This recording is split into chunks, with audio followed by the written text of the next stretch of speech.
Now, there's many ways that we can talk and there's many ways we can chat, but second time is always the charm. It's the first recording didn't go out so well since it seemed like we were having some connection issues, but my buddy Robert Dumont is back again and I'm happy to see his beautiful face. Thanks, Robin. Good to see you too, man. I Yeah, must say your haircut is spiffy. thank you. Somebody noticed. Good God, I'm like walking around like trying to flip the hair around. Does anybody see my haircut? Would you agree with this term that you're only as good as the people around you? Unless you're standing alone. Oh, that is a good one. Okay, that changed up the game a little bit because I think everything that constitutes who you are you're basically a product of your environment, but also the people around you. That means every little Tom, Karen, Jerry, whoever you want to say that turns you into this person that ends up hating society later down the road. You end up wanting to understand yourself more, and you actually learn more about yourself by being around others because you start to realize how differently you think, how differently you are. I'm not, I wouldn't fit in a normal societal group, I would say. I think a lot of the times I'm thinking of things and trying to bring out humor in a situation where a lot of people are just like, I just want to go home and sleep. I'm like, I do too. But at the same time, I'm not going to bring the world down with me. No, I agree with you 100% because I was actually just thinking to myself over the weekend how happy I am with the people that are around me now. Like before COVID, it was a little shaky. For the last 7 years, it's been a little shaky. It was probably a good mix of positive and negative people, a decent balance, but it would sway back and forth a little bit too much. And now I feel like it's more of a positive balance. And I probably shouldn't have thought that or questioned it because immediately after this negative balance just or this negative influence moved in next door to me. And I'm like, is this just to kind of remind me of what's out there? Like, don't get comfortable. Don't like let your guard down and feel like, oh, okay, we've made it. I'm good. I'm only bringing in positive energy around me right now. Or maybe I just have too much positive energy around me right now, and the world needed to put a little white dot in my black and a little black dot in my white to kind of to make it even. Um, I always stick of the belief that the truest way, I think life's full of irony. I think the one thing that's probably going to make you the most happy is also going to be the worst thing you could possibly do. yeah, Mostly like if you're a comedian or something, if you use your if I'm a vocal person, if I'm a podcaster, or if I'm talking, I'm really good in a conversation. I think I can hold my own on a lot of things. But when I start talking and then I wonder if this is my, like people say, like it's a natural talent or something, that it's also a little bit developed from doing so many. I start looking like, am I going to be later down the road hit with throat cancer? Knock on wood that it doesn't happen. But like that's the irony of something, is like someone who's a really good painter or a really good artist with their hands ends up developing, some type of like arthritis or something where they can't draw anymore. I'm like, that's it. It's kind of life's balance of like, enjoy what you have at this moment because it does not last forever. It is going to go away. It's always that type of thing. My biggest fear was losing my sense of touch. And then for some reason, it seems like the sense of touch is the strongest out of all the others. All the other ones are kind of going to shit. I mean, I can't really see distance that well. So when I'm driving, I kind of just take a shot in the dark at where I'm going. I'm like, hey, I don't really need to know street signs. I know where what to does that turn. say? Yeah. I realized how bad my vision was when I left Philadelphia and I moved to Florida, and I got to Florida and they don't have like lights on their roads down there. And the street signs were like this tiny. And I was like, I don't know where the fuck I'm going. I actually have to read these signs and I can't see them. I might need to wear my glasses more when I'm driving. Two things hit me. One, when I turned 21 and I was getting my license, I had to go in for another vision test. And she was like, all right, we're going to test your vision real quick. And I didn't bring my glasses. And I was like, oh, like I definitely can't just like squint and guess now. Like it's kind of at this point where I'm not going to be able to see the bottom two lines. And she goes, all right, put your eye up to the thing. I start reading the thing. I'm like, QXT1. And she goes, you want to try that again? And I was like, yeah, I'll try it again. And I go, TX1. And she goes, you didn't even change what Change. you said the first time. And I'm like, yeah. And then she goes, how about you try it one more time? And the last one's not one. And I'm like, okay. And I go QTX. And then I'm like reading, I'm like, I'm trying to press my face up against the thing to make my, do this where somehow vision gets clearer when you start to squint more. And I go, are you sure that's not a one? She's like, I'm 100% positive it's not a one. And I'm like, I'm going to say one again. And then she just looks at me. She goes, I think you need to wear glasses, but damn it, you're consistent. And I'm like, that's all I strive to be. Like, I don't want to change my answer on some shit. Yeah, no, I get that. Definitely. Yeah, I mean, because she's actually like not helping you, right? Like, Yeah. I mean, she's not giving me the answer.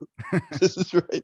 Like, but that's not helping you. Like, what's the whole point of this test if you're gonna let me cheat, right? Like, why are we doing this? See, when I was a kid, I'd be like, oh my God, like she's just trying, like, she's trying to help me out, but at the same time, she's not really helping me out. But I also look at it like, I mean, how easy is it to just be like, you're good to go. And then you see me drive off or whatever. But then what Right. happens, like, if they do that to an older person who shouldn't be driving, and then you see like a car accident with that, where the dude he shouldn't be driving, he's been long past due. And it's like, I get it. Now all these perspectives start coming into my head where I'm like, if life was this giant simulated type thing, I feel like there's 90% of the world that always hits the 98% option, which is like just the most common way of doing your routine living and not doing anything extraordinary. But I try and live my life with the basis of always doing something spontaneous or extraordinary, that 0.1% or that 1% chance, because I feel like that 1% chance is when you get like a stroke of luck. Like I've been Hmm. watching those dad videos where like a dad saves a kid at the last moment. It's like such a high reflex where you can't even anticipate that action happening. A car went through a restaurant and the dad didn't even see it. The kid was standing right where the car was, but at the last second, the dad like front rolled and grabbed the kid and like Rather than, flipped backwards. And I was yeah, like, that's like, you don't even think, you just act. And I was like, that's like that one simulation thing where you should have been standing there. You weren't at the last second because something else intervened, all because maybe that guy decided, hey, I'm going to go to the bathroom. I wasn't planning on it, but it's got to happen. He comes back, sees the freaking car, and then grabs his kid and throws it back. I don't know. There's always that one thing where I'm like, if you stick to a routine, as much as we all love routines, that 1% chance you don't do exactly like your routine, you throw it off a little bit, can be the best predictor of a happy and horrible day. Only because, not with an extraordinary event like I was talking about, just on the basis of not feeling like you've been doing the same shit for 30 years. I mean, everyone, I think, at some point gets like, man, it's been a year. I just keep doing the same thing over and over and over again. And it's fun for a while. Don't get me wrong. But after a while, you're like, I don't want to do Groundhog this. Day. Yes. Yeah, exactly. Groundhog Day. Yeah. No, I think you're totally right about that. On all those things that you just said. The dad reflexes, I believe they're real because in the last 6 months, I have noticed that my reflexes are a lot better since I've had a child. Like, and I'm just like, wow, I don't think I would have caught that before, or just like gotten that out of the way before. I'm like, got to be dad reflexes. Also, changing things up, totally key. I mean, what's the point of doing the same thing over and over and over again? Like, why? Why? How? Like, why? I just What? picture you going like, I'm gonna make this menu, like you going to like let's you go to a Chipotle. Not saying that you do, but let's just say in this scenario you're going to a Chipotle. I just see you walking in the door, you hear like the ding of the door when you walk in, everybody sees you, they all stop texting and they all look at you like, oh my God, we got a customer finally. It's been 15 years. All we have is just basic white chicks that come in here, drinking a Starbucks. I have a Starbucks right next to my Chipotle, so that's all that fills up there when school's out. Like it's just a bunch of like people wearing Uggs and just sipping on Starbucks. And then you walk in and they're like, you're not one of us. And then their eyes all go like black. And then they just want to snap your neck in half.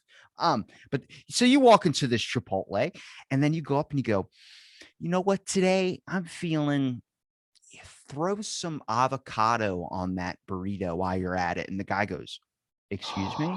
This is not what you normally order. We have got you down to a science. You're now stepping outside of the simulation. Then two of those people from the Matrix with the sunglasses come up and just fucking grab you and you sink into the floor. Mr. Anderson.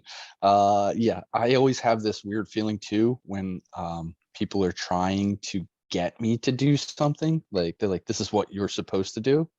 And I can't do it. If I get that feeling, I will not do it. Even if I know in my heart that like it is the right thing to do and it will benefit me, I won't do it because everyone wants me to do it. Is that fucked up? I don't know.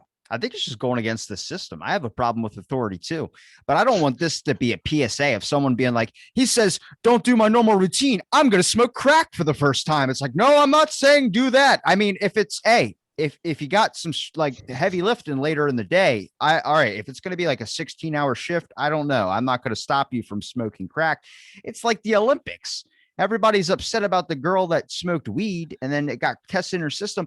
I'm like, look, I am 100% with it. And everyone's like, what? You're against? It's like, I don't care. I don't want you to drink. I don't want Right. you to do any types of drugs. We are supposed to test our natural athletes to see how good they are without any enhancement, anything. Even if you're drinking the night before, it might be a downgrade to you. I don't want anything in your fucking system. I want it 100% clean. They took Michael Phelps off Frosted Flakes because he smoked Hmm. weed. Like it's Right. not, this is not the first time it happened. It's not just because of this or whatever they side politically. This is a fucking event where you want to test everyone's natural abilities to see how good you are. And Hmm. my biggest issue is people want to talk about like my biggest issue with the Olympics. Here we go. Robbie rant time. There was a fucking Visa commercial where the gymnast does like a bunch of like front flips or whatever it is, and then scans her Visa card at the checkout and then grabs her meal. First off, you're getting a fucking burrito. Don't you dare do front flips to get your burrito unless you're trying to burn the calories that you are about to consume. Second, they go in the commercial, it says, pay like an athlete. That's the whole Visa thing. Athletes don't even make any fucking money for doing the damn Olympics. Like, I'm like, what are they? What are we doing? Yeah, I think it's a little fucked up that they don't get paid. Definitely agree with you on the rules are the rules. She shouldn't have smoked pot. It sucks for her.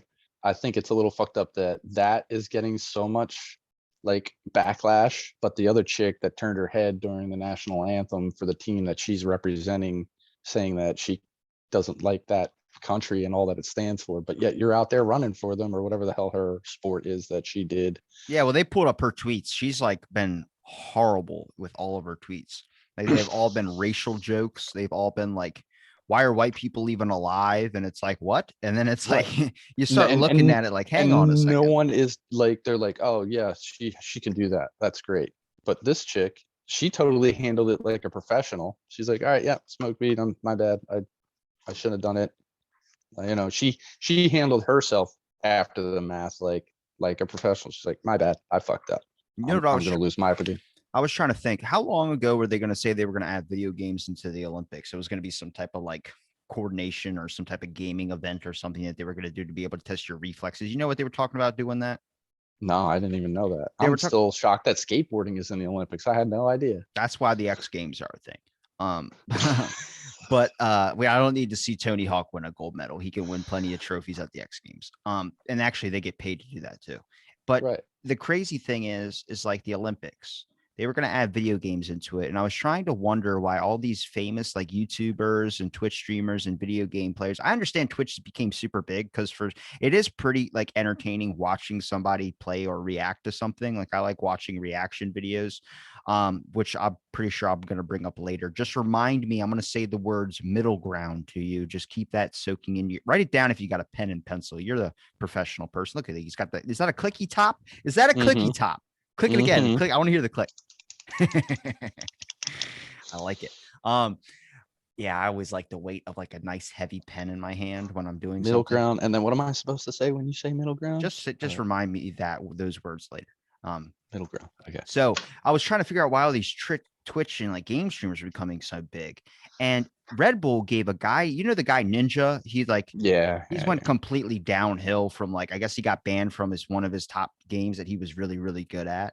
And then he's just been playing other games because he's never allowed back on that one again. But Red Bull gave him like, it was a $50 million or $500 million sponsorship where they remodeled his whole studio with state-of-the-art equipment for Twitch streaming and video gaming, gave him a whole nice, like basically it's like Ty Pennington show, like Extreme Home Makeover, but for his studios to be able to record and play video games and stuff. So he's got all the best equipment. And then Red Bull just pulls out of the sponsorship thing because he starts getting like doing all these crazy things. And he ends up joining this thing. I think at a time it was like some type of like Groove or some type of like off new brand streaming app that was going to replace Twitch or going to be a rival competitor. Then it ended up failing. So he just got a free 50 million or something like that. But Red Bull just dropped their sponsorship with them. And I was like, people are wondering why Red Bull just gave them all this money to remodel this whole thing if they're not going to be a part of them anymore. And I was like, I think they were investing.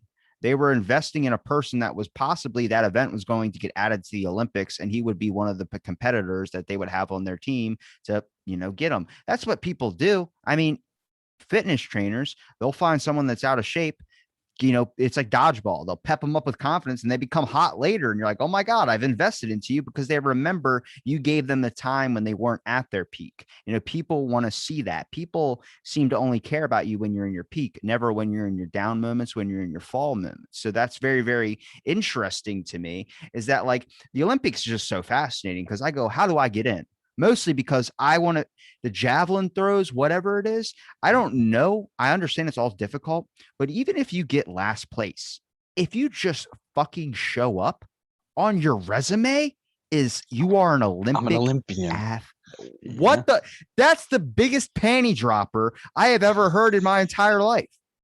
In a way, I mean, because you'd be like, yeah, I was an Olympic athlete. I'm like, oh, what did you compete in? I'm like, yeah, threw the discus. And they're like, well, did you win any medals? And you're like, no. You can't even say like you came close. Like I finished last in the whole pack. You just kind of like shun that on the table. Like, no, I was there. I made it, right? I was in the arena. It's like being the bench warmer on a Super Bowl winning football team. Like, did you play? I played water boy. Hey, you still went to the Super Bowl. Yeah, we're on the winning team. I got a ring. A ring. That's pretty crazy. They give out rings to everybody. Yeah, I want me one. I want me a Super Bowl ring. What would you have done if you could pick anything? Be a famous athlete, a movie star, or what would you choose? That was my goal. So when I was a kid, I used to play like Pop Warner football from like 8 years old all the way up till 15. I think my freshman year in high school, I finally blew out my knee, and that was the end of that dream. And yeah, it kind of sucked. Like that was my whole thing. Like, why is my mom told me, she's like, you're never going to be a pro football player. You're like, you're not disciplined enough, blah, blah, blah. She was right. But yeah, it kind of screwed me up. And then I had to become a chef. You say it like that, and then you're this accomplished chef, food truck owner. I think because I don't really want it. That's why. Like, I'm not one of those like super chefs that like lives, breathes, eats food constantly, like has to be talking about it, always thinking about recipes and this and that. Like, I honestly don't want to think about it at all. That's another form of irony that I was talking about. Imagine you hate something so much, but you're the best at it, and it's the best way to make you money. So you dread doing it. Everyone looks for the job that they're going to have fun in, that they're going to enjoy doing. They say that's the dream job. Sure. But there are plenty of jobs out there. Like if you I hate making IKEA furniture. I hate setting it up. I hate doing all of that stuff. This desk that I'm using right now is missing 4 screws. So I'm just waiting till one of these Zoom calls, it just falls in the middle of it. And I'm going to keep that as a recording, hopefully not break all my shit. But it's funny that you say that though, because when I retire, that's what I want to do. I want to just build IKEA furniture. That's a tasking job and a half. That's not why don't you go golfing like a normal person? Can't. Back fucks it up big time. And then everybody I meet's like, elbow. if you can't golf, I'll be on a bus and some person will be like, hey, I used to be a professional athlete. Like, what'd you used to do? And they're like, oh, I tore my meniscus. You're like, why does everyone have these horrible injuries? I feel like it's starting to be a conspiracy. There's something with the turf. If it sees that you're playing too good, it's gonna hurt you. Maybe, or just it's a physical thing that breaks you down after a while. I mean, you can't lift weights anymore like you used to, right? And you're only 21. How do we not have a device where you can check like a scanner over every single one of your body parts and see what's going to be up next? Like, oh, your knee's going to go out in this type of year or type of month. It time, Robbie. Give it time. They're working on it. No, they're not. They're working on Yes, other they shit, are. like No, going they're to the working on. moon. That's a money maker right there. I mean, think about it. Big pharma, they're definitely going to invest money in that. They're like, wait, if we can give a machine that tells people ahead of time they're going to have this problem, we just get them faster. No, I'm so over trying to be mad at these corporations now. I'm just like, what? I I'm honestly not get mad at them. I'm mad at the people because they that's what allow them. exactly. Thank you. That's all I'm saying. There are so many episodes you probably hear me go off about like, oh, this corporate. I don't like the corporations. I want to take them down as much as possible, but also I look at the people that go like, they lost my whole life savings. I'm like, it's our fault that we gave them Mm-hmm. that much fucking power. I'm as Mm-hmm. fault as to it myself. Yep. Apparently, Audacity, the editing thing I'm going to use to edit this whole entire, clip to make the audio only version sound a lot better. It's they now just put an update up that everybody's freaking out about. They're now going to sell your data to Mm-hmm. all these different things. They have a whole checklist. They're going to sell it online. They're going to do whatever they do with all the data that you have. And also, they're going to sell it for law purposes as well too, in case they can incriminate you on something like that. That's the weirdest shit is what I'm talking about. Is like Right. now you're going to, instead of having a sponsor that owns your content, they're just going to be like, to use our content, to use our platform, you have to sign this waiver where we own it. So we don't even have to pay you anymore. They're going to cut out any content streamers because they're realizing how big it's becoming now. And I'm like, see, this is what happens. The key to success, people say it's doing what you love, or it's doing something that you know you're good at, or it's doing all these types of moves and all these things. The key to success is trying to find a way to cheat the fucking system. So then when you cheat the system, you're the person that's in front of everybody. And then they ask you, Mm-hmm. how did you do that? So we can cover up every single hole and pathway that you made it to the top to make sure it never happens again. That's success. All these people that are becoming so popular, so famous, you hear their background story behind how they got famous. It's not easy, and it was because they caught them where they weren't looking. They did something and it was under their radar and they made it to successful. And what they do is they promote you and make you better and make you this top priority, this number one famous thing, because they want you to be an exception to the rules. Not that every common person can cheat the system, because it's not that hard, but it's about finding the groove and then going with that groove. Right. I'm not smoking Go drugs, I swear. go back to where you started in that, and the whole the corporations, and it's our fault, right? So this new this editing system update that they put out, right? You don't have to use that platform. You could say, go fuck yourself. I'm not using your shit. You can't take my stuff and do whatever the fuck you want with it. And then went out and created your own editing platform. Like, that's your choice, right? Or use a different editing platform that doesn't steal all your shit. And hopefully that like blows up and fucks those guys over. But no, everybody's just like, okay, I'm gonna sign over all my rights. You can do whatever the fuck you want with my content. And they just go on about it because that's the easiest way, right? Is that kind of what you're getting at? In a sense. See, the issue is people say, like, for instance, what you said, you can create, or you can go to another platform, another different service that doesn't have those things that are included into it. The issue is the fact that it's a routine basis that you're stuck on of using the same thing over and over again. It's going to be hard to learn or relearn a new one when you're so used to the old one. And it also probably has a better production value when it comes to the original top of the line editing one that you've been using. That's the issue, is that, like, if you're not dicking somebody over, you're not going to get success in the industry. And I don't like that way of the industry's type of thinking. And it's not just because people go like, well, people don't care about other people. That's 100% it too. People don't really give a shit about someone they don't know. They want to make money. They want to make their life easier. So you can't be mad at them. Be mad that we're in a system that profits off of when you fuck somebody over. There's a show called The Purge on Netflix. It's not the movie series. It's just a show version of that storyline where something's legal all night or all day or whatever. I wish we And had a purge. the guy goes and he sticks a gun to the dude's head and he goes, you remember me? And he explains how they were in a business deal. The dude backed out of the business deal and didn't pay him. And then he lost all this money. He lost his business. He lost everything. And he goes, that's just how the world works. It's not my fault the world works like this. That's true, though. The whole world goes, and like when we talk about the Olympian that had their back turned to the flag, I talk plenty of shit on America, but I also give it its credit where it's due. It's doing Mhm. pretty good for a couple 100 years old. But I see so many people that were commenting on that picture and we're saying, fuck you, don't represent our flag, don't do this. I agree. You shouldn't be representing a country you don't want to you're Right. going to disrespect in that way. It doesn't make sense. It's like telling your landlord to take a shit on himself when you're living in his fucking house. Like you're being kind of hypocritical in a sense. But I look at it like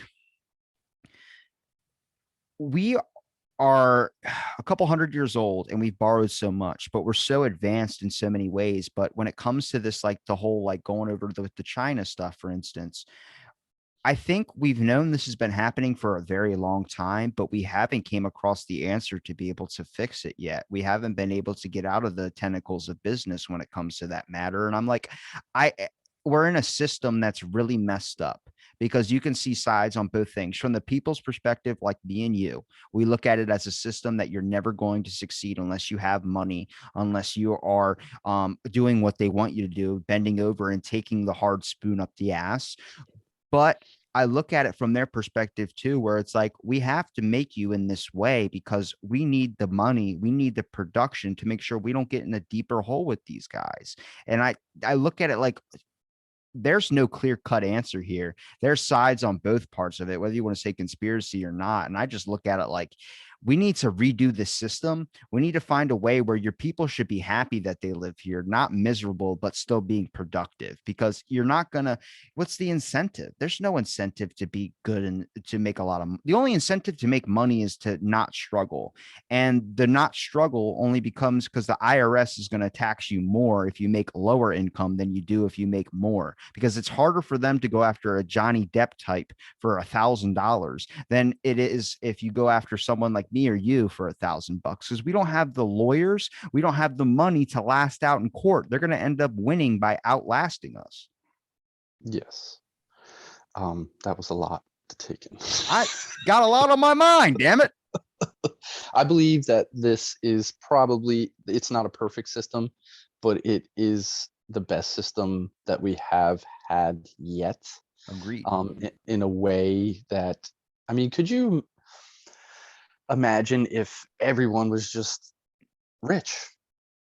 Like, and everybody had unlimited resources and all the crazy fucked up shit that some like psycho could do because they had unlimited power over everyone else, right? Kind of like that whole like Hitler thing. So these systems are kind of put there to keep those types of people out of power, right? Like the other thing you're talking about, money, like you can't have too much of it because they take it away from you. That's part of it. Like if you're not smart enough to figure out that it's really not money that is what you need, because there's no such thing as enough. You always need more, right? Like the more money you make, the more money you spend. You get a bigger house, you get more cars, you get more shit. If you what you really want is just like never ending money supply. Like you can't spend that much. That it allows you the freedom, your time to do what you would really want to do, right? Like I'm not out to make $1 million so I have $1 million. I'm out to make $1 million so I can spend more time with my family, like that I don't have to work as much. I get what you're saying. I just look at it like, is there a way to do that without, I just don't see a possible, I can't even see a scenario where if I told you had $1 billion right now in your bank account, you're going to want to spend as much as you possibly can to make up for all the time that you haven't been able to spend money, the times you have to struggle. You're going to make life easy. The problem is you adjust to that certain type of standard of living. Like, these rich entrepreneurial types, they adjust to that standard of living. Johnny Depp is not used to living in one home. He owns 46 houses and only lives in one. But the option Johnny of having Depp's a those little houses, yeah, but maybe that's what makes them creative. A lot of these creatives, Definitely. it's a Definitely. system where you have to risk. It's a gamble. That's what I worked Yes. at a casino There's for a while, but when I start to look around the world now, I think it's becoming more clear to light to me that like you have to spend the money to be able to see results. And I think like let's take Facebook ads for instance. If I do an ad for my podcast, like say $10 a day, and then for a week, I'll start to see growth by the sixth and seventh day. I'll be getting like way more likes than it was the past couple of days. You'll see a couple trickle in. But if I bump that number up from $10 to $200 a day, you're going Mhm. to see way more shit happen. But it's the issue is like people are trying to be very, very cautious because they don't want to risk it all on one thing. But if you risk it all on one thing, are you okay taking that 5% chance that it's going to make you successful?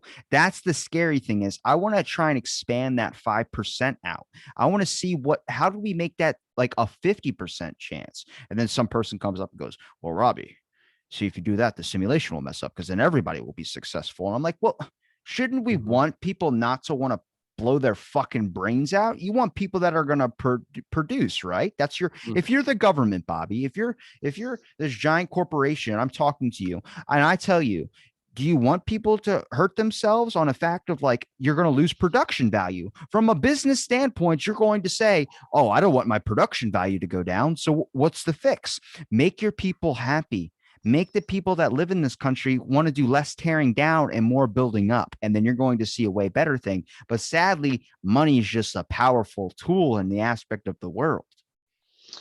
I don't know. I think it's a little weird right now. I think it's changing. Like they're trying to take capitalism out of this country in a way. Like they're just giving. I never in my life have I seen them Do say, "Stay home, we'll pay you," except for last year, and they're still doing it, right? Like, oh, dude, hold on. I got a theory about time zones. Okay, hang on a second. So I was wondering the other day, I was like, why is it getting dark at like 9:30? It's like it was 9:30 last night or around 9 o'clock when it started to get dark. The sun was still out. mhm, And I was like, but sunrise is at 5 a.m. Like mhm. 5:30 is when the sun starts coming up. And I just go, maybe after this, all this time, people have been in their homes and not really like, working from home, but not being like, you get more done when you're at work than I would say if you, maybe some people got some good stuff done at home, but depending on most of the world runs better when people are at their jobs rather than when it's just sitting inside of your house. Like grocery stores still need people to be there. There's certain aspects what they would call essential workers. Essential. But I look at it like this. Maybe we're in a giant like simulated dome and they're like, oh my God, people are not productive when they're not. So they give you more daylight hours because at day you're at work and then at night you're at home. They cut your sleep down and get you right back to work to start building up this economy system where you start to realize we're in a dome. And it's my little own created conspiracy as a joke, but it makes some fucking sense when you look at it. Like, I know we're not in a dome, but damn it. Like, why is it?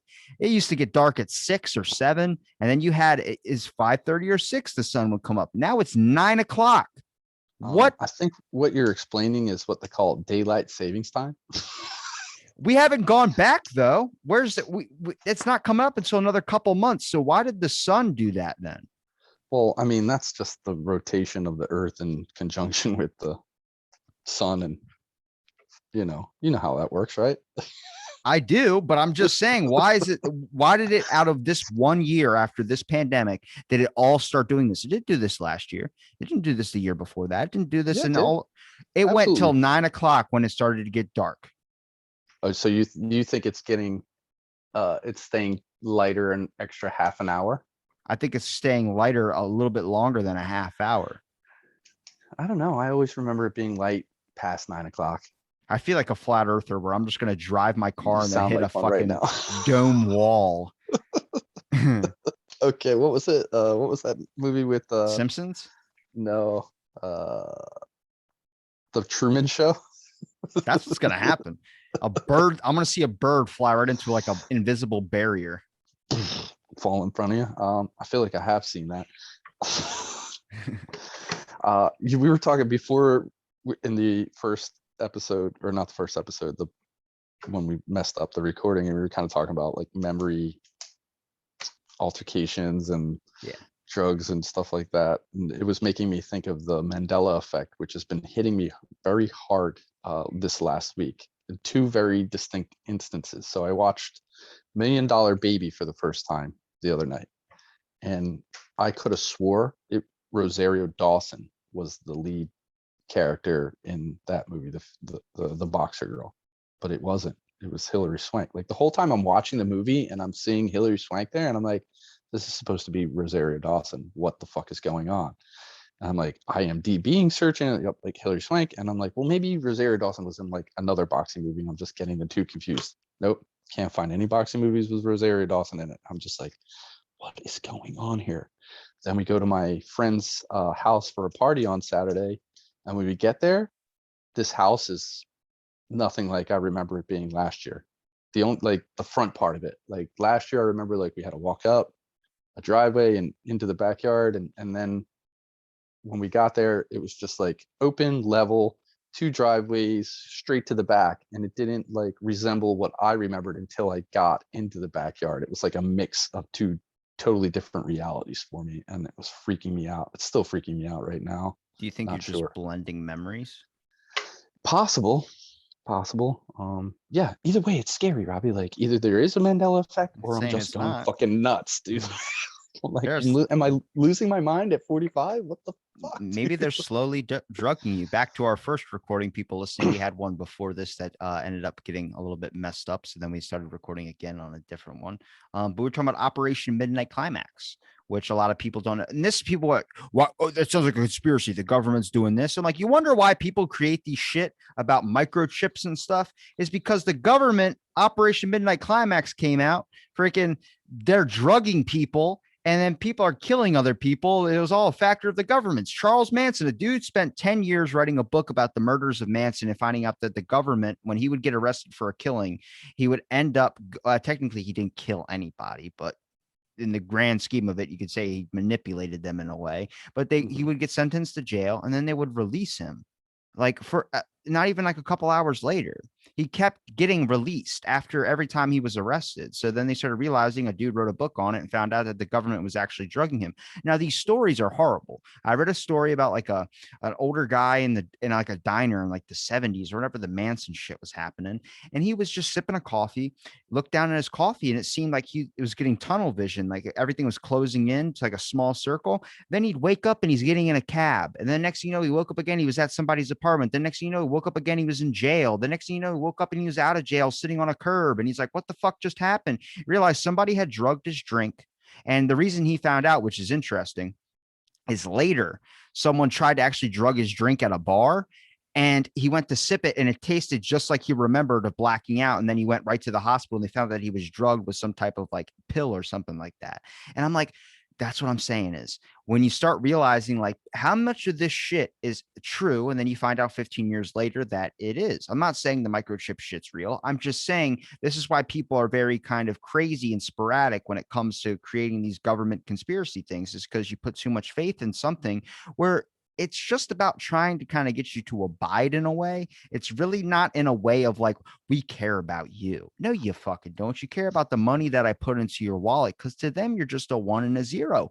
And I'm not even ashamed, or I'm not even mad at that. I mean, they're a system. If you're running a business, is it easier to have dumb people working for you that do everything you say, or is it to have people that rebuttal you? That's what the whole public school system is all about. Well, if I don't know when's the last time you were in a public school system, but most of it's a bunch of kids just screaming at the teacher, telling them to shut up when they start saying, "All right, class, when you have a two above the other two, what do you do?" And it's like, I don't. Why are you adding a smaller number above the big number? That doesn't make any sense to me. You're now playing God. I don't like that. I don't know. I just remember it being like total brainwashing. Like come in, sit down, be quiet, show up at this time, have your assignment done at that time. And I'm like, all right, I kind of get what we're doing here. We've learned the same thing every year. It's not getting new. 2 + 2 is still 4. And then then they came out with this new math, right? They changed it up. But no, the school system was created by industrialists to create better workers. That's out there. That's not a conspiracy theory. That's like history. I'm sure you've seen that before. No? I mean, That's kind of like, I mean, we're in a system that is the industrial thing. Like people wanted the minimum wage to go up, and they wonder Hmm. why all these corporations are now getting machines to do their job for them. It sucks that that's going to happen, but this happened not even that long ago. It's like we're repeating the same shit over and over again, and we're stuck in a time loop. Just the technology's different. Like the Luddite movement was a big thing during the industrial times. They were breaking up newsprinting presses and ink machines on the concept that farmers thought that their jobs were going to get lost to factories when they were only getting a piece of bread a week, and then now we're seeing it with machines starting to make stuff for us. It's like eventually it's going to hit a new platform. We're going to have our jobs are all going to be inconsistent enough. Starting your own businesses is going to be the new thing. And honestly, I see that trend dying out now. Like back during the pandemic, even before the pandemic, podcasts were hot as shit. Like Hmm. that was the thing. Everybody was doing a podcast. Everybody was getting started into the podcast, but the game had already started. The time to slip in was early, before it was became known, like Joe Rogan types that were doing it years before it even took off. Like it hit this trend. I'm trying to figure out what the next trend's going to be. Something that you want to get in before all the others. Maybe it's just doing your fucking job. Maybe that'll be the new trend, being the average Joe. I don't know. But I look at it like there's something else out there that's coming down the pike. I'm even seeing Facebook becoming popular again. Like Facebook is starting to come back. Like a lot of people are spending their time on there. I think it's because the new apps, the Instagrams, they were fun at first to see pictures, but then it started dwindling off the past, like I would say couple months, especially during like the last couple months of like when everything was closed. Well, don't you think that has something to do with the fact that like Facebook owns those other apps and they kind of like probably tanked them on purpose and took I all their best aspects and then put them onto Facebook? I think, yeah, because Facebook, it's really, really weird because these apps all start updating to each other. Like for a while, Snapchat was really big. And Hmm. then Snapchat, stories was a thing. You post on your story. Then Instagram did stories. And then it's like, well, there's no point in me really using Snapchat anymore No unless I'm going to kidding. send a dick pic. And then it's like, you can still do it on Instagram, but everybody sees it. Right. But and you can add music to it too, which is interesting. You get And I just have more friends on Instagram than I do yeah, on Snapchat. Like more yeah, more people are going to see it. followers. Yeah. But then Instagram is like there's a new app that took over. I mean, Twitter's big now too. At least Twitter's big in my life now. I never used to go on. I barely go on my Instagram now. I'm mostly on my Twitter, and that's why I get guests now. It's easier because there's more people on there than back when Instagram was popular. And it's like now I'm seeing Facebook come back, and I'm like, I also think it's a limit of control too. Like for me to sell merch on Instagram, they need you to go through the whole entire process where I have it connected with Facebook, but then Instagram wants me to connect it to them. So then whenever I make a buck or something, they get a profit from it. But they don't Hmm. understand is I make my stuff so low that you don't really make a profit off of it. So they're not getting enough to where I could be in partnership with them. And that's the Hmm. weird part is that all these people talk about, for instance, what do you expect? They're privately owned companies. They're people making money. They can do whatever they want. They can censor whatever they want. Very true. That's 100% true. But I think now we need to update it to a point where these things have become so big, bigger than anything we've ever intended them to have more power than what they do right now, that there needs to be new updated standards now. There needs to be a new updated thing. Like people want to redo the Constitution, update that. I think there's some things you should update but for a lot of it, they got a lot of shit that I didn't even think back then that they predicted a lot of shit that's happening now, like giant monopolies and corporations. They were trying to make sure they didn't get too much power. There needs to be a checks and balance.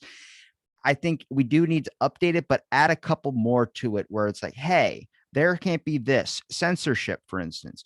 Even if you say, like, the whole reason people go, well, censorship's not really a big issue. No, it is.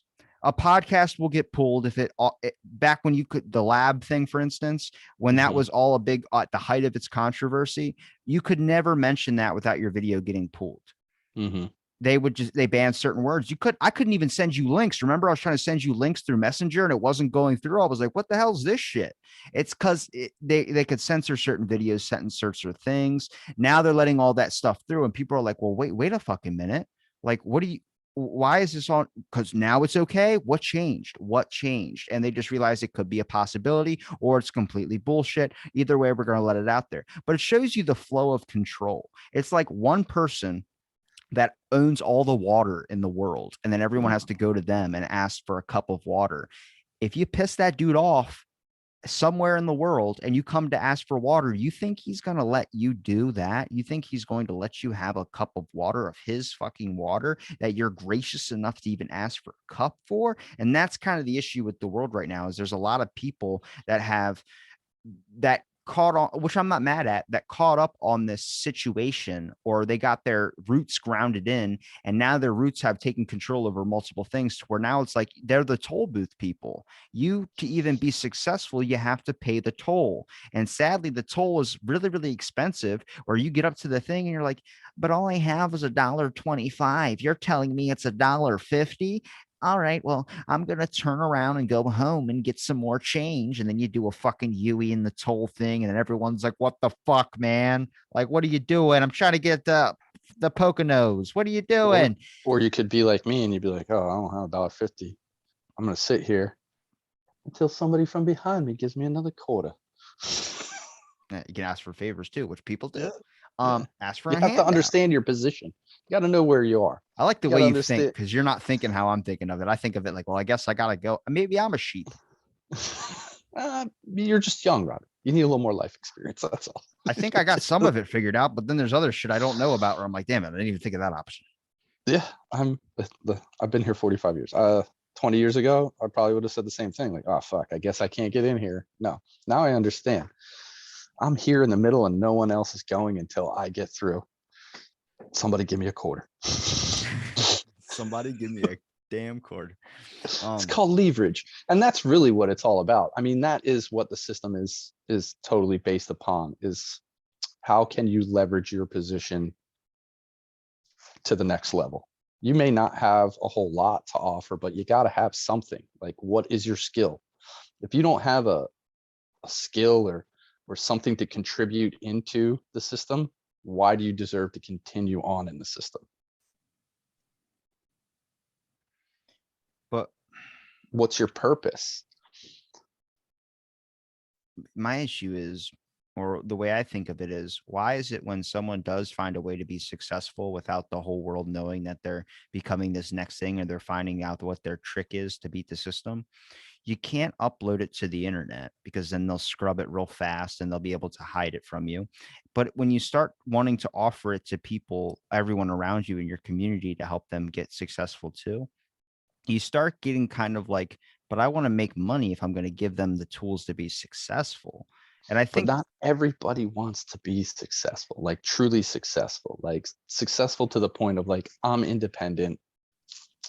I've I can create things and find ways to make things better. Not everybody has that in them. Some people just want to sit back and be like, tell me what to do.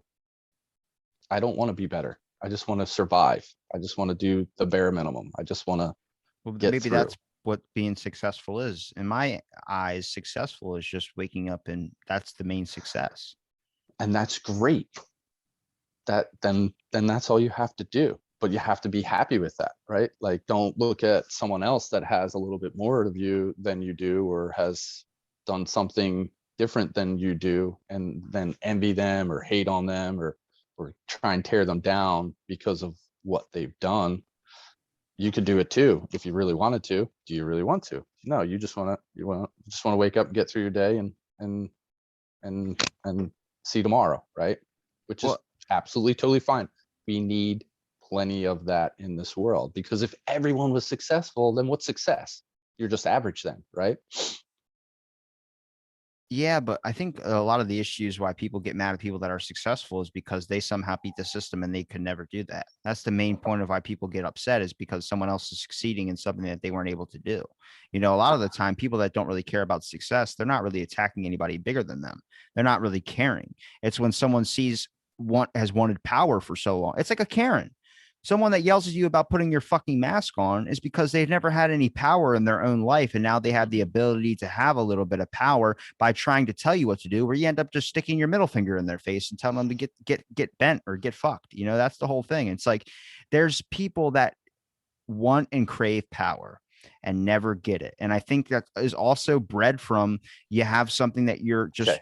Okay, wait, stop right there. They want and crave power, but they never get it. You ever wonder why? So like you said, a Karen, who doesn't understand the responsibility of power and then suddenly gets power, everybody else around her realizes that she actually doesn't have any power. She just thinks that she has power at the moment, and she's going to abuse that power because she thinks she has it. So does she really deserve power? I don't think so, because she's not using it correctly, properly. She's abusing it. That's where I think that the system in a way works, where if you don't actually know how to properly use it, you don't get it. What I get upset about is the very small few like Bill Gates that got power and abused it, continues to abuse it, and then comes out with this like, I'm a nice guy, I help people, I help poor people. But really all that is a front. And what he's doing in the background is continuing to abuse his power and make things worse and more corrupt. Or is he actually making things worse? I don't know. I But I feel, literally was trying to avoid his name in this episode. I literally sorry, man. stopped myself from saying it, but then it gets brought and fucking willed into the universe. Exactly. It it's just, I mean, if I had $1 billion, if you ask me that, I think I've said it, like answering to myself for sure. But if someone asked me if I had $1 billion, what would I do? I would use a lot of it to try and be as happy as much as possible. But then I'd also look at like what makes me more happy than anything is also helping out people that I care about. You know what I mean? That's kind of a big thing for a lot of people. Go like, oh, you donated all. Not saying I do that. I would give it to people that I know, people that I care about, people that I've seen watch and struggle, only because I know what that's like. A lot of people don't know what it's like to fucking open up your oven door to heat your fucking house. Like a lot of people don't know what that's like. A lot of people have never experienced that. And that's not necessarily, I don't want people to experience that, but it's also about like being at a grounded level of things. If you want Okay, power, here's the thing, right? Like I know exactly what you're talking about. Came from poor parents. Their experiences that they brought me into were motivation for me not to continue on that way. But I'm like a small fraction. There are tons of people that are born into poor parents that just continue on doing the things that their poor parents did, and they think that's how it is. And then when you try to like show them like, hey, there's a different way to do it, they're like, oh man, that's hard. I just want to keep doing this, which actually is harder to do. Like you're living life with your oven door open because you're not like challenging yourself enough to figure out a way to be able to heat your home properly, right? Like you get what I'm saying? Like I do, but how do you get someone not to think that way when all everyone wants is a routine is comfortable to people, even if it's harder. In some eyes, like somebody's daily routine, like my daily routine. If I told you my daily routine is, you're like, that sounds fucking exhausting.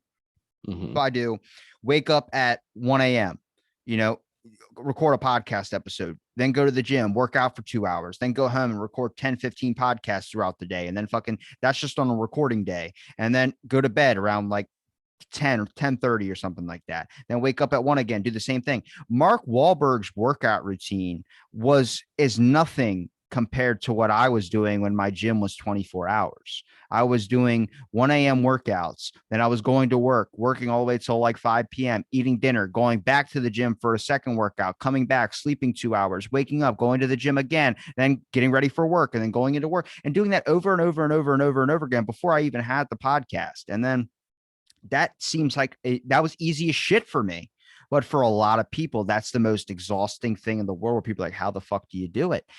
It's all dependent on the person. I think the ranges of success depend on the person too. If you want right, more, you gotta strive for more. I don't mhm, expect anything to be handed out to me, but my definition of success is something that is unexplainable for a common person to have. My right, expectation is that I got to keep doing something. I got to keep doing this. And I think it varies per person, but it doesn't the world doesn't show you that. The world doesn't show you that you can be successful in a matter of working within what your best abilities are. The world shows you that you can work with your abilities, but it's so much easier to get what you want by taking it, by making it your thing, and not really giving a fuck about the people around you. And I think that only breeds more hatred, and then you end up getting shot at a fucking Denny's. You know what I mean? Like that's what people end up getting to the point of, because they see like whatever you do, there is an effect to.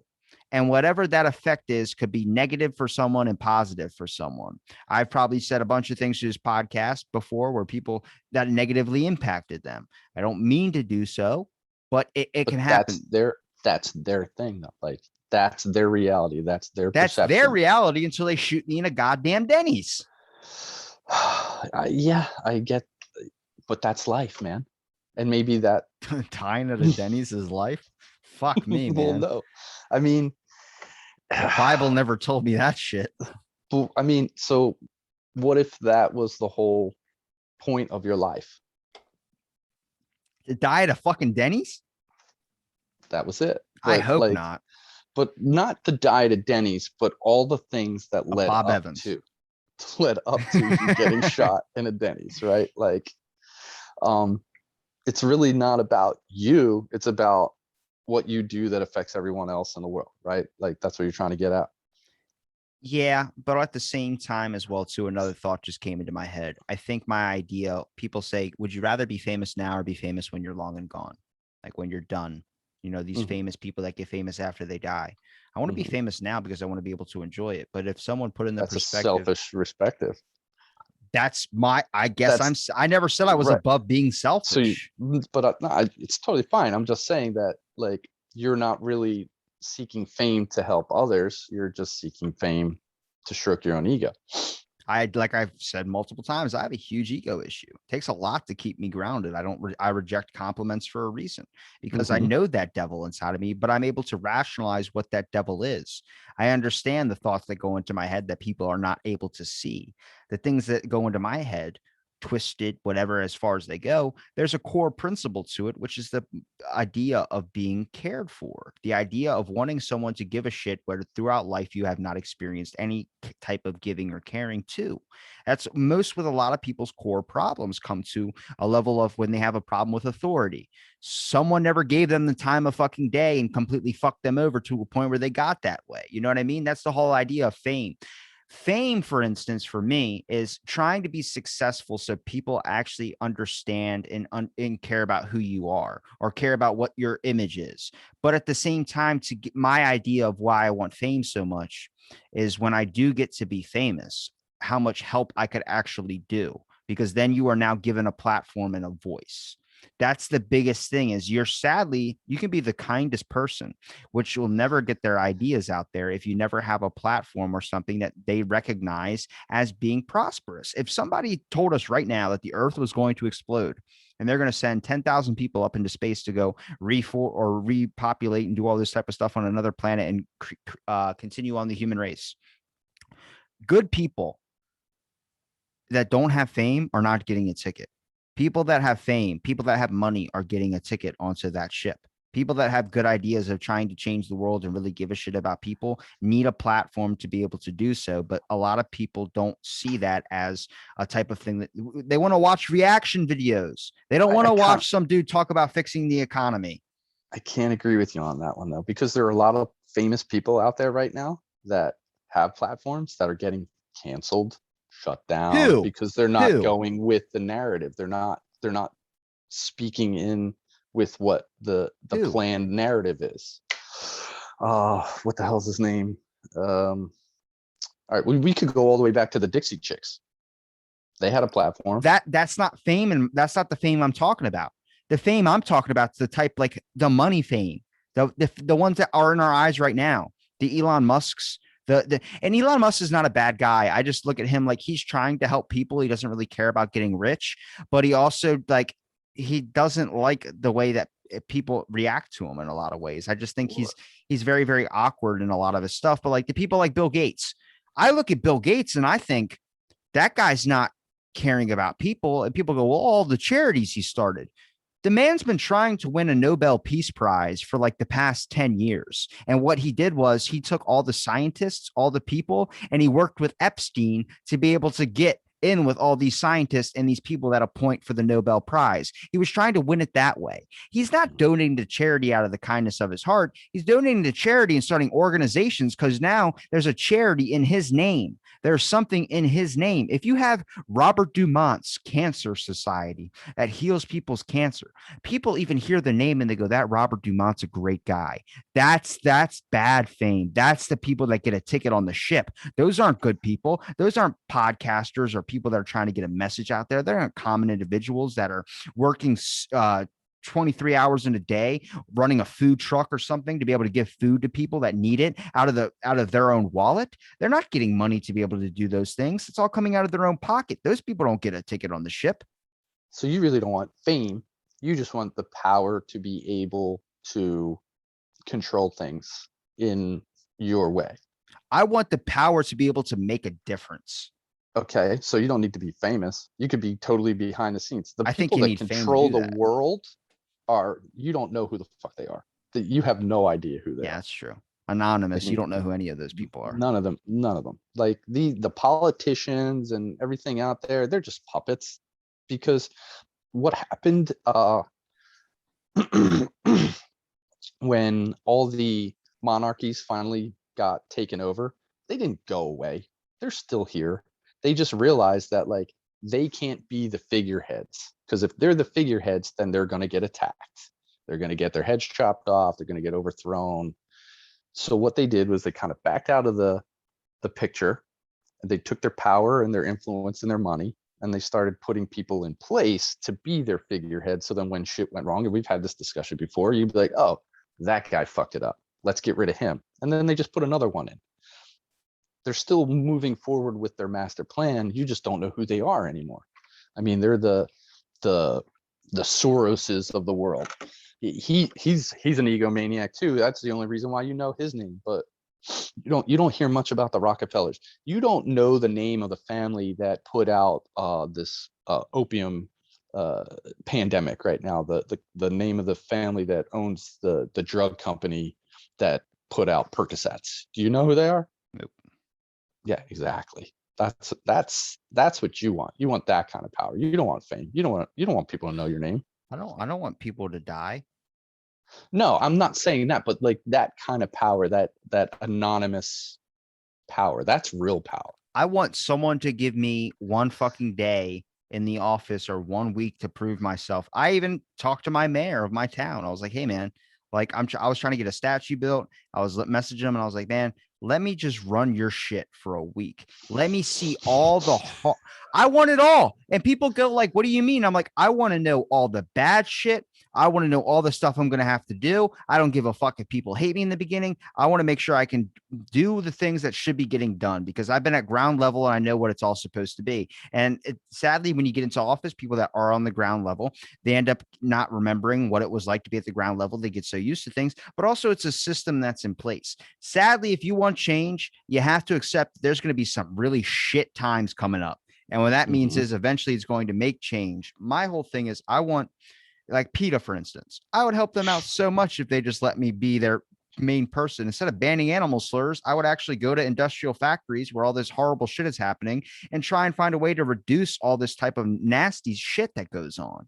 It's stuff like that is what I want to be able to do. I want to be able to, even if you start off slow and work your way up to this extreme popularity where you start having change 30 years into the process of everything. I want to be able to make a change by doing something that is not going to fuck over the next person that's coming up.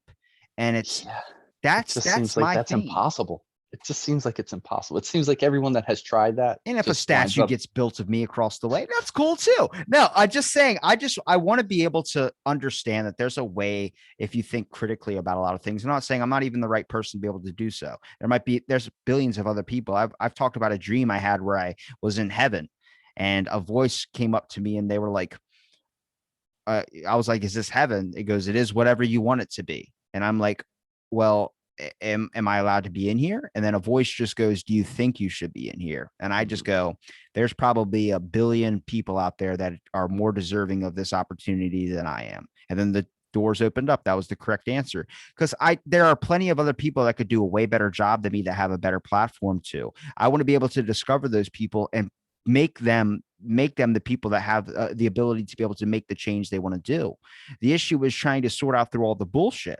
How many people do we know that oh my God, I can't believe I didn't even mention this.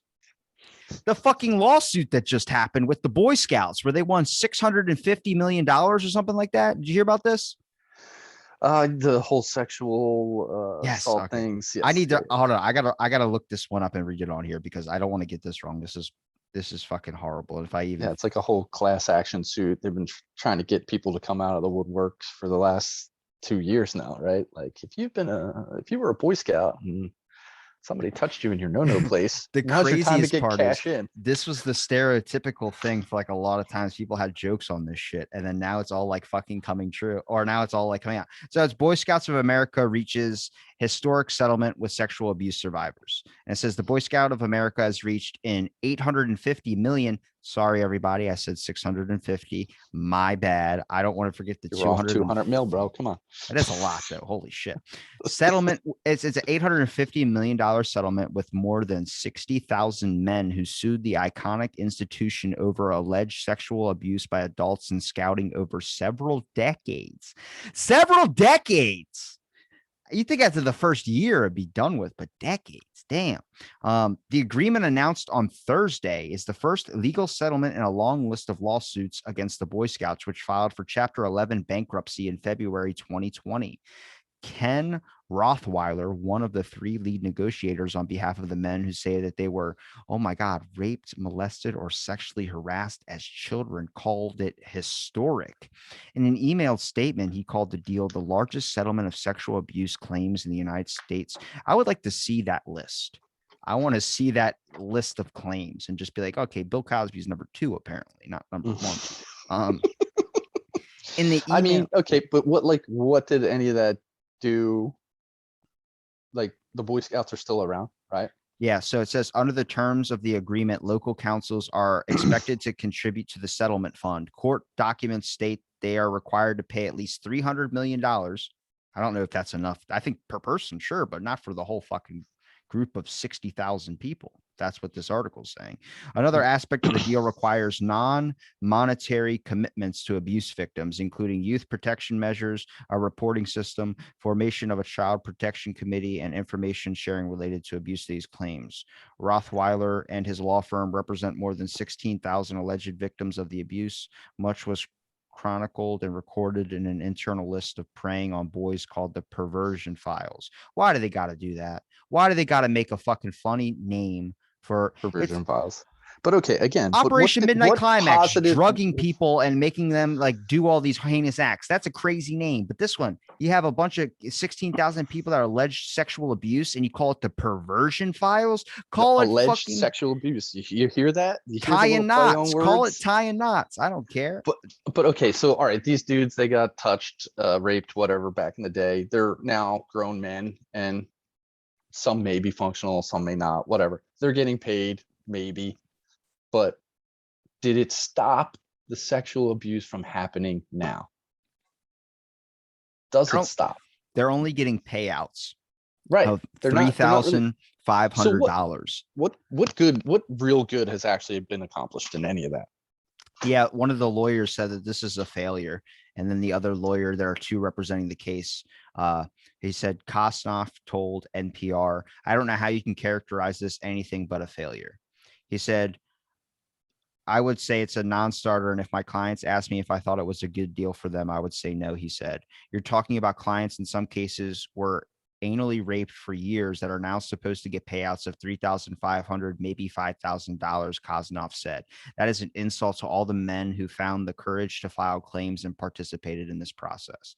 It's unclear how Kosnoff arrived at the $3,500 to $5,000 sum. However, if the settlement were divided equally among their claimants, they'd each get more than $10,000. Okay, so they probably No. So like the legal team gets their cut. So you got to take that off the top. And then the taxes, take that off the top. Now you're left with $3,000 to $5,000 for each claimant. And what did that really do? Like that money would make me feel sick. Like I wouldn't, if I got anally raped and then you paid me $5,000 20, 30, 40 years later, you just brought all that trauma back up again. And like anytime whatever I spent that money on, I would think, oh, that's the money I got from being butt raped as a kid in the Boy Scouts. Listen to how the legal team put it. The BSA called the agreement part of our ongoing efforts to reach a global resolution that will equitably compensate survivors and ensure scouting future by resolving past abuse cases for national organization and local councils. It states, in this agreement ensures that we have the overwhelming support of survivors for the BSA's proposed plan of reorganization, which is a key step in the BSA's path toward emerging from bankruptcy. Bringing these groups together marks a significant milestone and the biggest step forward to date as the BSA works towards our dual imperatives of I can't even say that one this early in the morning. Equitability, compensating survivors of abuse and preserving the mission of scouting. So apparently they're still going to be able to function. But Right. the camp went bankrupt during all these court allegations. And Hmm. so now they're going to, since they don't have to pay anything, but I guess whatever they did with all the sexual allegations, all the payoffs and all the court fees, they don't have to pay it since they went bankrupt. They don't have to pay all the other shit that had to go into the camp, but they're still Right. going to be able to remain being a camp with Right. Which means they're still going to be able to remain Jesus Christ, man. abusing children. Like they can't not like that should be the main goal. How do we stop kids from getting sexually abused? No? Nobody. What about the cult Sea-Doo? I think we talked about with Adam McKay, whatever his name was. I don't know if his name's what's his last name. I think it's McKay. He was in a cult called Sea-Doo when he was like 14, 15 years old. And like kids were like, they would try and escape the camp. It was in Joshua Tree. So you're out in the fucking desert. Yeah, I've been there. There's And nothing around there. the fucking kids would fall off like the side because the camp was on a cliff. They would fall off the fucking cliff and die. A girl slit her own throat at the camp because she was like, it was a cult. It was Mhm. torture. The scoutmasters would have like special nap time where they would sleep in the beds with these kids. This is why we have people that are fucked up later in life, is because this Mhm. shit happens to them at such a young age. It's not just random shit that happens. They're not just born like this. There's people that are messed up from something that happened in their life. My issue is, why the fuck is that not? That's what I would do with my fame. I would try and find as much as with my voice as possible to be able to voice that out and make sure we root out all these horrible fucking people. But maybe I'm reading it wrong. Maybe they weren't doing anything horrible. I don't know. I talked to them and then I could tell through their eyes if there's deadness in their eyes. If I look at them and I see no fucking soul and I ask them the simple question, did you do these allegations? And they go, I don't recall. And you're like, okay, you're going to get my foot so far down your fucking throat. Yeah. Okay. That's I guess Does that a make me an good policy. egomaniac if I want fame for that purpose? No, I don't think Okay. so. All right. Just making sure I'm not a piece of shit in this episode.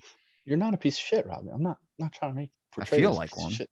Felt like No, earlier I was getting turned into I'm this trying. like, No. What I was trying to do was maybe just sway your perception as to what fame actually is, and how you don't need fame to do what you want to do. I just need money to invest in a hit team.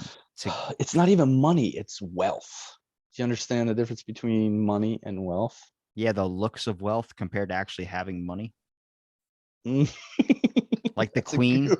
she's rich as shit, but she's just wealthy. She's not like, I don't know. Like people say, like your net worth is 4.5 billion. It's like, how do you fuck? What does that mean? Does that mean if I kidnap them, that's how much I can get as like my minimum? No. Well, Okay. no, that there's assets and then there's liquid uh uh monetary means, right? Like just because somebody's worth 4.5 million doesn't mean they have 4.5 million sitting in their bank account right now. They might have $1,000 sitting in their bank account right now, but all their assets combined that bring in their cash flow every day that allows them to live the life that they live, to purchase the things they want to purchase. That's their wealth. So like my food truck, if I had some like stocks and bonds, that type of stuff, like I couldn't take my food truck tomorrow and get $35,000 for it.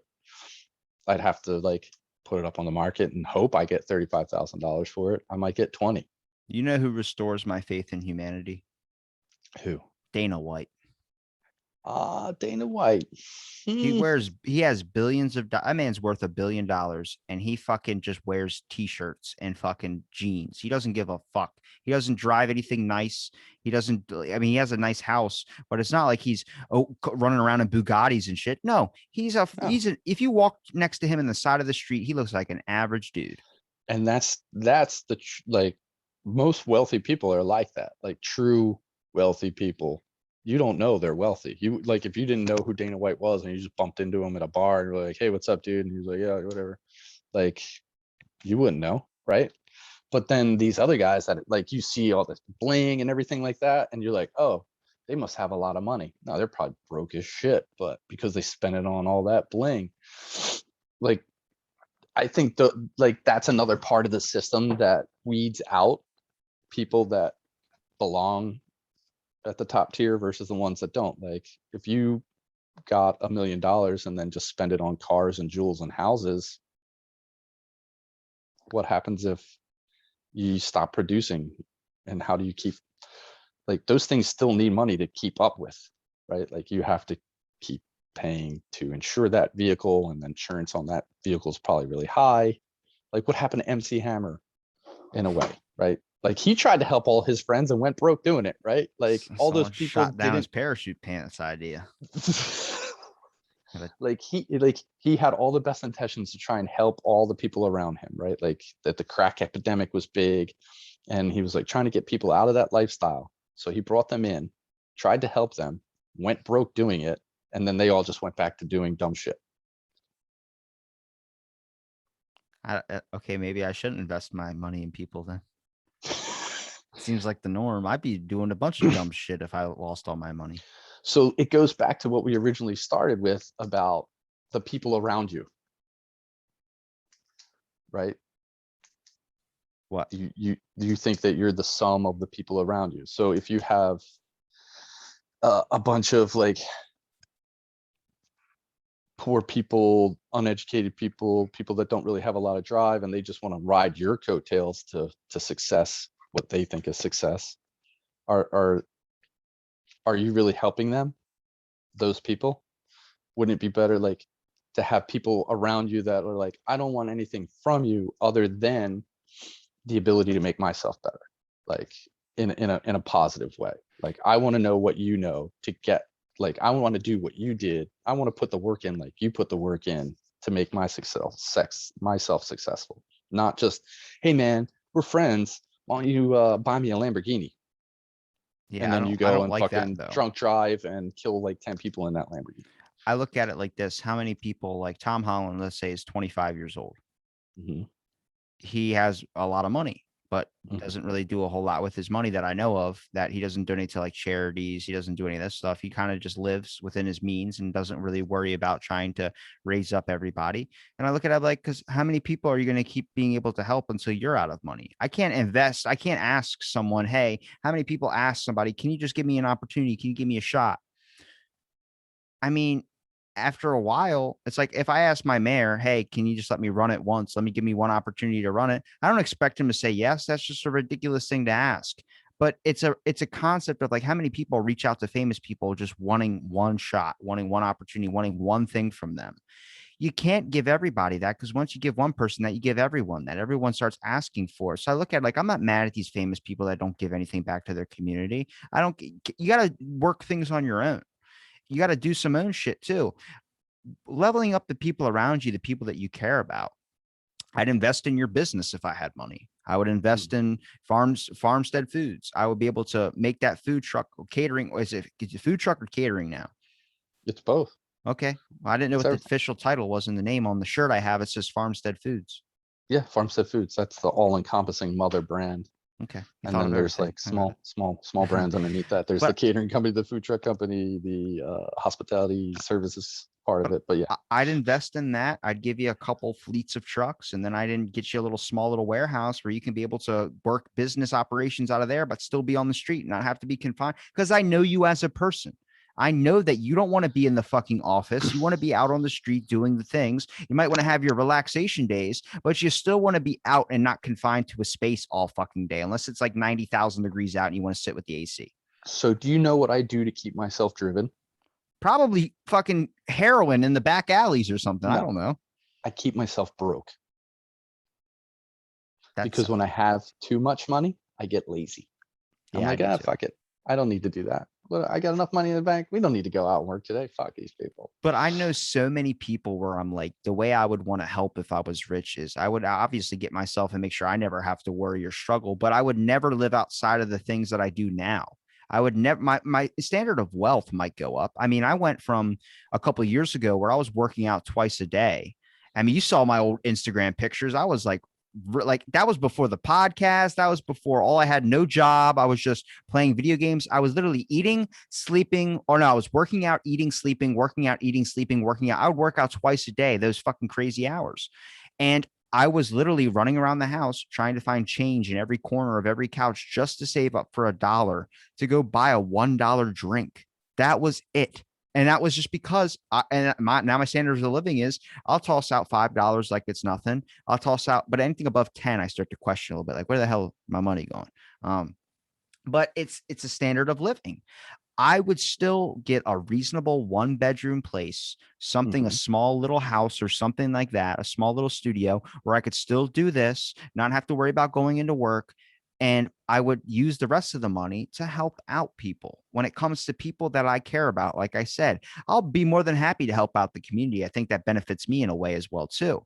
The issue is like, people look at it like, but what am I going to get out of it? I'm not really caring about what I get out of it on the concept of, I know you're a good person. You have a good thing. It's like Shark Tank. I'm going to fucking Mhm. invest because I know you're going to do good things if you had the opportunity to have the money with it. Same thing with my buddy Adam that does the artwork for the shirts and stuff.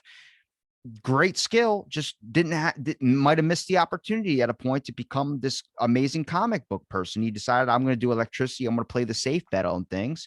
I'm not mad at that at all. I just look at it. There's plenty of good people that I know that I could donate those resources to. And I think that's where you see all these companies that like, all he does is promote his friends. All he does is do this. What do you expect? He doesn't fucking know you. He's not going to give you $1 if he doesn't know anything about you. That's why I'm like, if conversation happened more, you start understanding that when you talk to somebody, they go, oh, you know Rob? I know Rob. You're friends with Rob. Oh, if you're friends with Rob, you're friends with mine. And the next, you become this community. If one person knows that person, you're all connected to a source, which opens up the air to start caring about someone because they're friends with a person that you care about.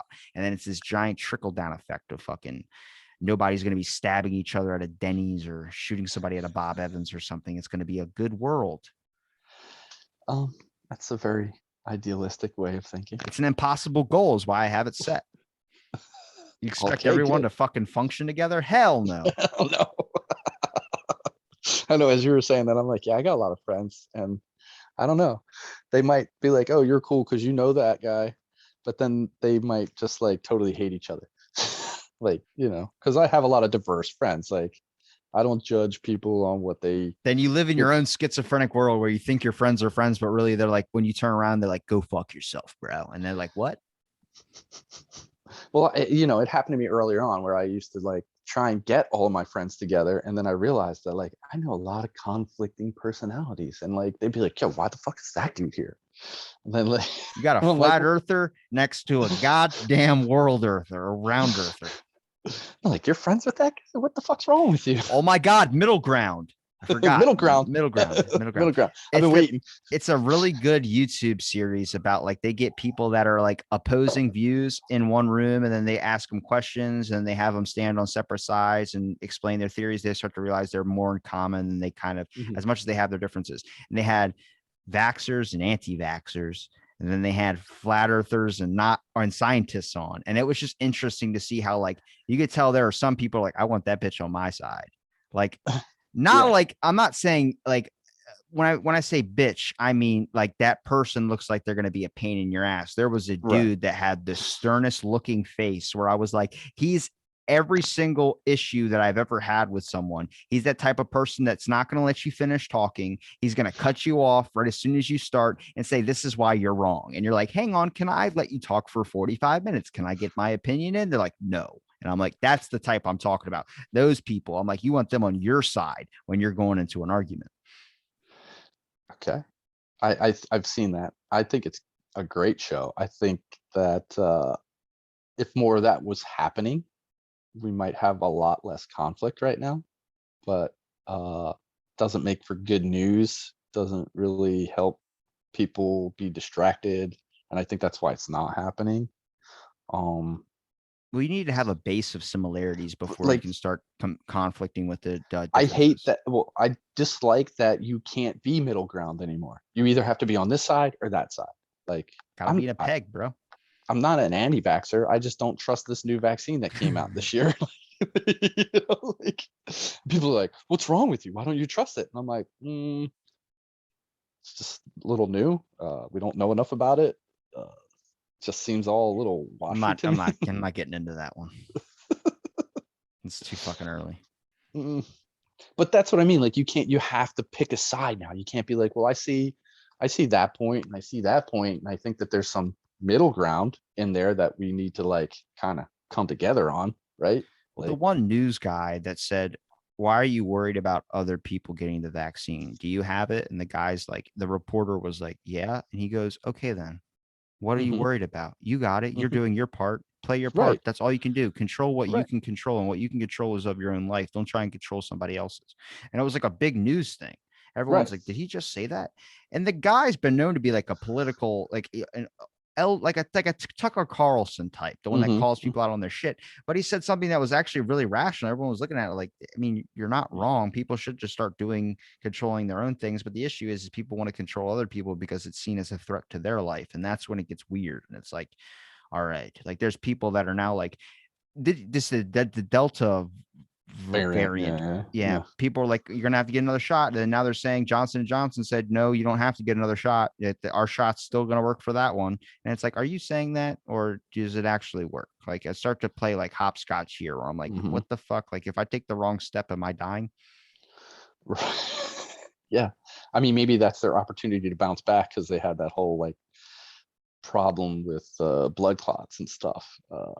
Well, life is Which like a playground, bro. It's like being at an elementary school playground. There's the cool kids, there's the nerd kids, there's the kids that are running like ninjas, and then there's the kids that are hissing at other kids. There's the kids that there's all these weird conglomerate of people at one playground, and everyone's trying to move everybody's group. You're on my spot at the swings. Well, we've stood here for 15 something years and we've never, what are you talking about? Like, this isn't your swing. This is our swing. Your spot's over by the basketball rim. And then they just go, no, I want more now. And now oh, you have to listen to me. And it's like, mhm. oh, you have all these conflicting personalities on one playground. How do we get them to match? And then right before the fight happens, the teacher blows the whistle. And then everybody runs inside and starts drawing pictures of Charlie Brown and doing all these crazy things. And the next thing you know, the next day, they forget about their conflicts and disputes when they go home and eat their peanut butter sandwich before they go off to bed, have their apple juice, and they wake up in the morning, brush their teeth with a bubble fruit toothpaste. And they come into school the next day, and after 4 hours of hearing a teacher go off about Shakespeare, you'll go back onto the playground, and then you forget about the conflict. But then the conflict comes out towards the last 10 minutes of recess, and then right before the fight happens, the teacher blows the whistle again, and the system repeats and repeats and repeats and repeats until the simulation never ends. I got Deep, real. I'm Robbie. like, you like Deep, that, didn't Robbie. it? Deep. My scenarios are the best. They are. I'll give you that, Robbie. What's your next prediction? I don't know, to be 100% honest with you. I think it's gotten really, really strange. I got a lot of shit right. And then it's like very, very interesting because somebody became the first transnational person. A white I saw that. a Yeah, white guy went he now Korean. identifies as a Korean pop star. Yeah, He got plastic surgery to be able to do so too. yeah, yeah. And So people are like, I don't really know how to take that. And it's like, well, okay, if we can be biologically men and identify as women, why can't we identify as a nationality? I just Like, I don't want it to get to the point where people feel like they need to change the color of their skin or do something like that to be able to be successful. Because I don't think that's how you be successful. you mean like Michael Jackson? Did he go white? Because what about Sammy Sosa? Sammy Sosa, what way did he go? Do you have your phone? I do. Google Well, I'm Sammy talking to you on Sosa. it. Well, Google I'd Sam. have to kind of like Oh, do you're this. on it right now. Use your laptop. Get your laptop in front of you. Well, the phone's sitting on top of the laptop. Just type in Sammy Sosa on your damn computer. You're gonna make me move things. Type in Sammy Sosa. Oh my God. Sorry, audio only listener. My fuck's my computer not working. Do you want me to show up on the camera? Set your phone back up. I'll show it you. Just destroyed everything.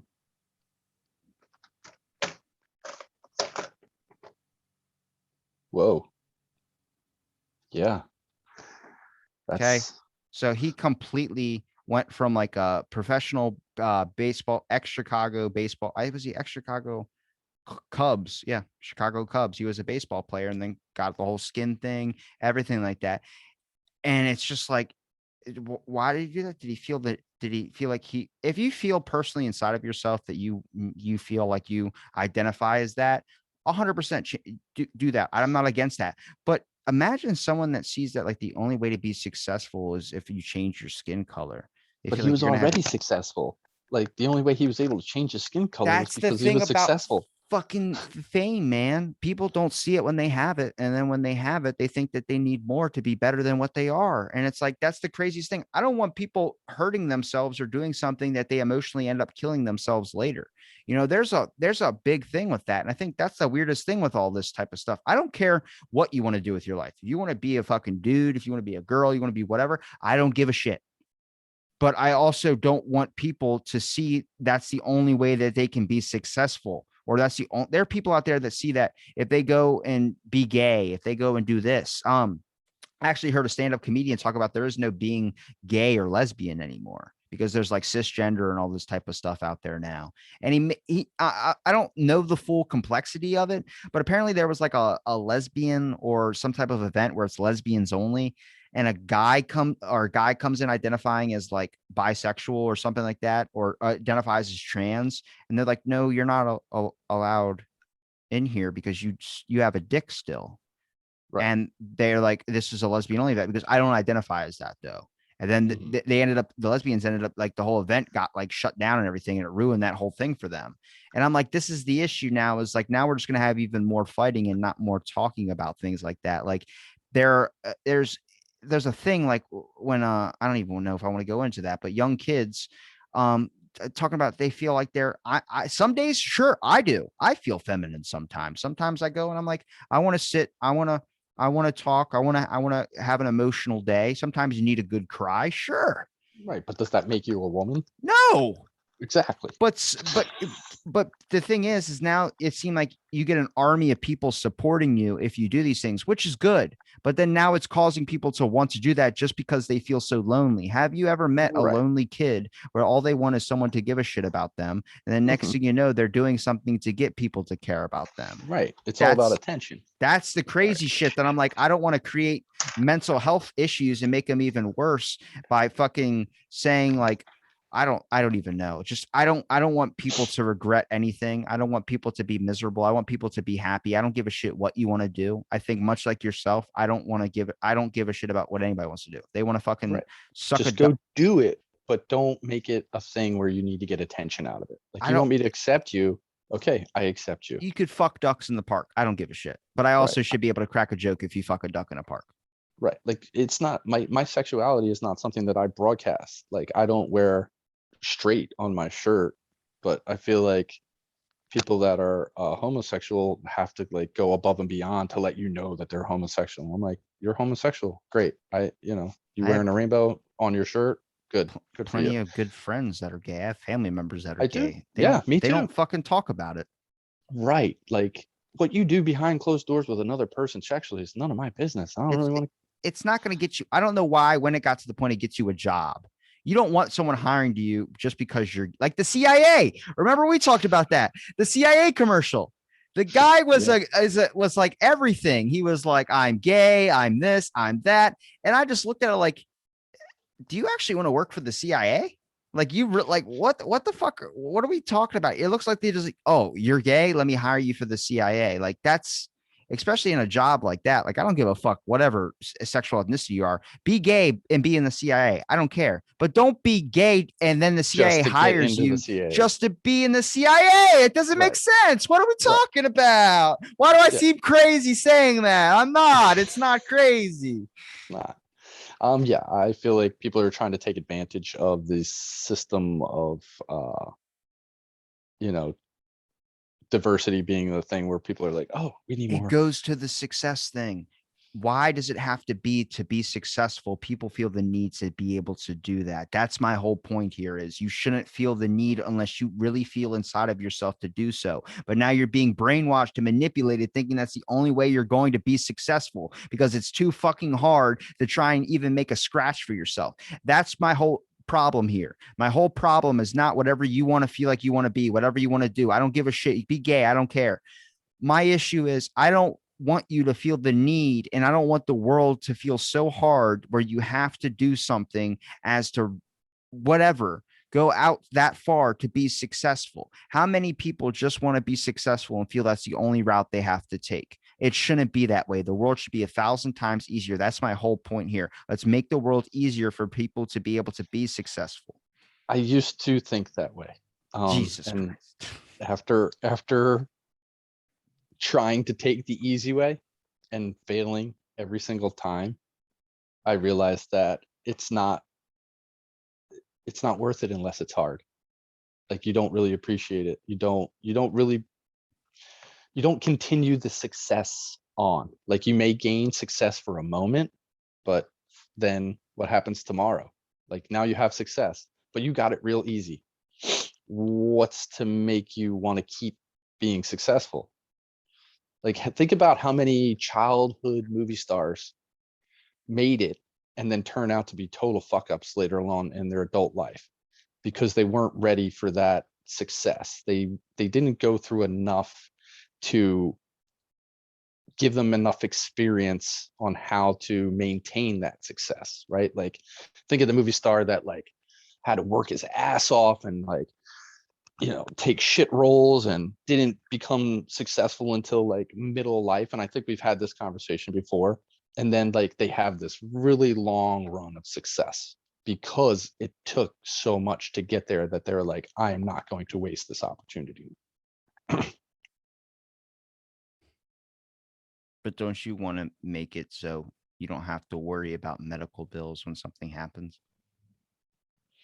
That's successful to me is never That's having a to worry. brainwash thing. Like I don't worry about medical bills if something happens. Like, Okay, so you what's going didn't to even happen? hold Like, on. You didn't even tell me about what happened with your daughter. I'm sorry. She just started violently projectile vomiting and then choking. Right. When And it when just when was kept this? happening. Yesterday, 4th of Okay, July. I was getting ready to throw the steaks on the Barbie.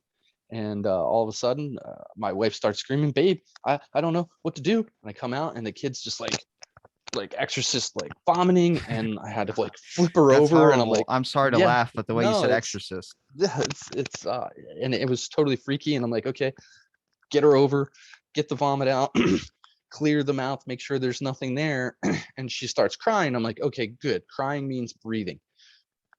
Put her on my shoulder, and then she like tilts her head back, and now all that shit that's in her sinuses and everything like that gets into her lungs, and she starts choking again, starts vomiting again. So we just, I'm like, all right, this is out of my realm of expertise. I don't know what else to do. Let's go to the professionals. Thankfully, we have a hospital that's only like 5 minutes away.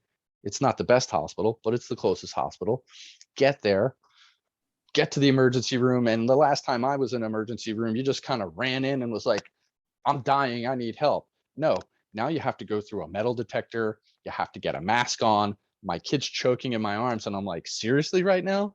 Get into the emergency room. And they're like, have a seat. We'll be with you in a minute. And I'm like, no, I need help now. My child's choking. And then this lady comes out like, all right, let's see. What's her name? Da, da, da, da, da. I'm like, can I get a fucking doctor here? It took 20 minutes before we actually got a doctor. We got a nurse. They kind of stabilized her. They did help. Here's the real kick in the balls, right?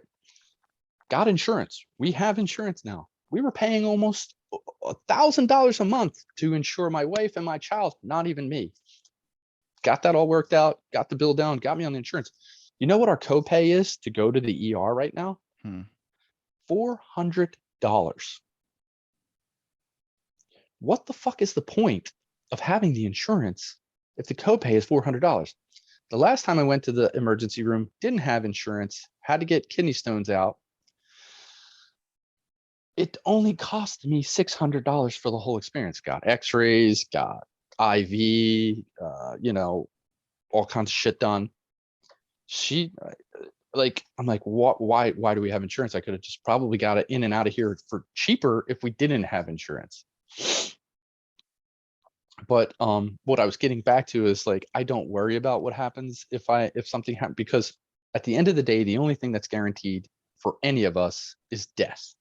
So what am I going to worry about medical bills for if at the end of the day I'm guaranteed to die? Like, that's the whole brainwashing. Like they brainwashed people into thinking that doctors can make you live forever. It's not true. You might live a little longer, but okay, how's the quality of life after that incident? Some things I would rather just die. Like, I don't want to live if I get into a horrible car accident and I can't walk anymore. I'm with you on that. I'm just more thinking about what was wrong with your baby. So they did all these tests. They tested her for coronavirus, all this other shit. Comes back that she just had, she has the common cold, that she had a lot of like gas in her. And that could have been the reason why, like, the gas got behind whatever she ate last and then forced her to spit it up. I'm not really buying any of that. We're making an appointment to the doctor's, her normal pediatrician. But at the end of the day, I don't think they're going to give us any answers. It's just going to be like this shoulder shrug type thing. Like, yeah, we don't really know. Yeah, she just like projectile vomited, and yeah, she okay now? Okay, keep going, right? Yeah. Crazy. I was worried the whole time. You were talking about the medical shit. I was like, fuck the medical shit. What was wrong with the baby? I want to know what's wrong with the baby. We don't know. We have no fucking idea. And that's the other scary thing. Like, it's just like, you don't know. Like, is she going to start doing this again? I wouldn't have asked you to do a podcast today if I knew that was all going on. I thought about canceling, but then I was like, what's the point? Why not? I got it. She's all right. Yeah. Yeah. I hear the missus is up. I think my wife is awake. Oh, speaking of the devil, here she is right now. You want to see her? Yeah. Come on, baby, bring her in. The world is going to see her. Actually, probably like 10 people, but she's so cute.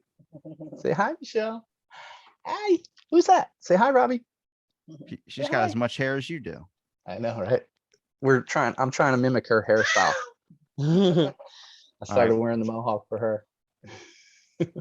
All right, Bobby, we'll wrap it up. But dude, thank you for joining me again, man. Is there anything you want to promote? Is there anything I want to promote? I want to promote love and happiness. That's a good one. Yeah. Kind of like a gun to the head answer, but okay. Just go out and love something and be happy about. Where can I find that link? I don't have the link for that. Find something to love and be happy with your struggle. Be happy with your struggle. I like that. Yeah. Even though there's probably people that would be like, don't be happy with your struggle. Approve it or improve it. No. I love the struggle. Struggle makes me better. Struggle. You need pressure to create a diamond. That's correct, brother. And that was an episode of Out of the Blank podcast.